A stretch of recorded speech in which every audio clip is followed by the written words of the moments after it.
The sex urge in nature. Sri Aurobindo. All movements are in the mass movements of nature's cosmic forces. They are movements of universal nature. The individual receives something of them, a wave or pressure of some cosmic force, and is driven by it.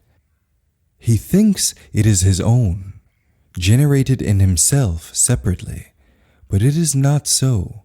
It is part of a general movement which works just in the same way in others. Sex, for instance, is a movement of general nature seeking for its play, and it uses this or that one.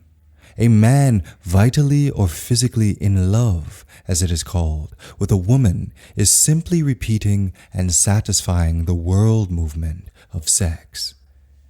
If it had not been that woman, it would have been another. He is simply an instrument in nature's machinery. It is not an independent movement. So it is with anger and other nature motives. Even in the world, there have been relations between man and woman in which sex could not intervene. Purely psychic relations. The consciousness of sex difference would be there, no doubt, but without coming in as a source of desire or disturbance into the relation. But naturally, it needs a certain psychic development before that is possible. Cannot one admire the beauty of women without any special sex attraction? If one admires all beautiful things, not women only, without desire, then there would be no harm. But specially applied to women, it is a relic of the sex appeal. It is, of course, the universal sex force that acts, but certain people are more full of it than others, have the sex appeal, as they now say in Europe. This sex appeal is exercised especially by women even without any conscious intention of putting it on a particular person. Consciously they may turn it on a particular person, but it may exercise itself on many others whom they do not wish to particularly capture. All women have not the sex appeal, but some force of sex pull there is in most. There is, of course, a similar pull in men for women.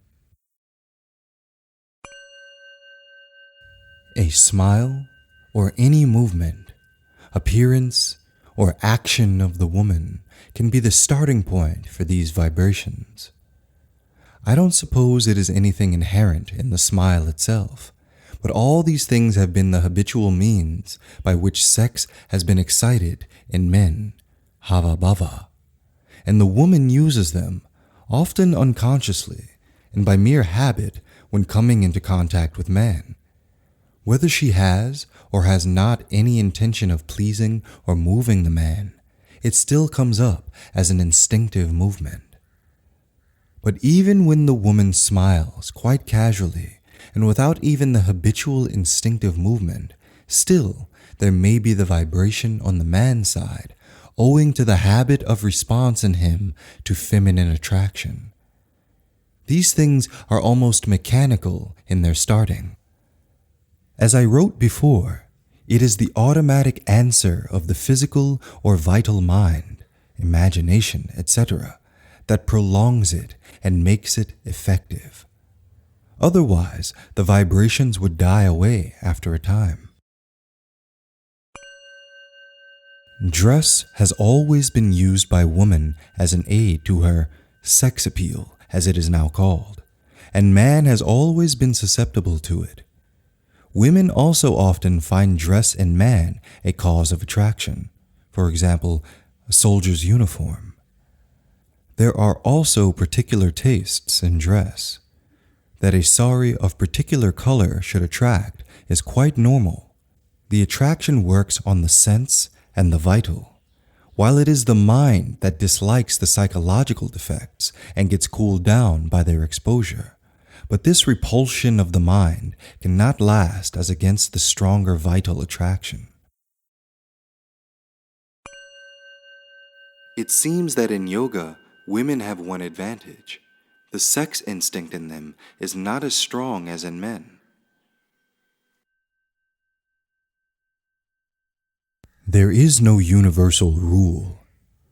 Women can be as sexual as men or more, but there are numbers of women who dislike sex, and there are very few men.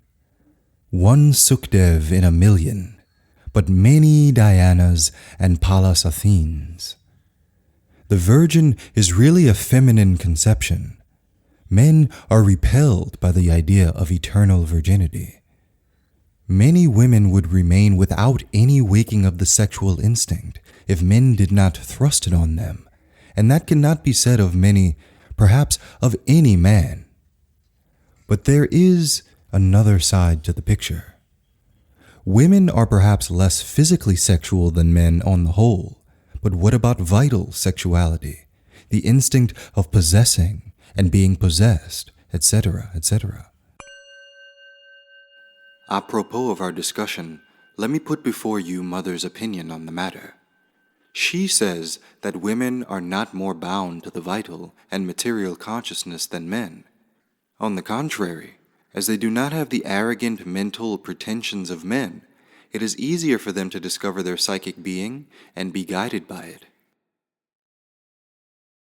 No doubt, they can discover their psychic being more easily, but that is not enough. It is the first step. The next is to live in the psychic. The third is to make the psychic the ruler of the being. The fourth is to rise beyond the mind. The fifth is to bring what is beyond into the lower nature. I don't say that it is always done in that order, but all that has to be done.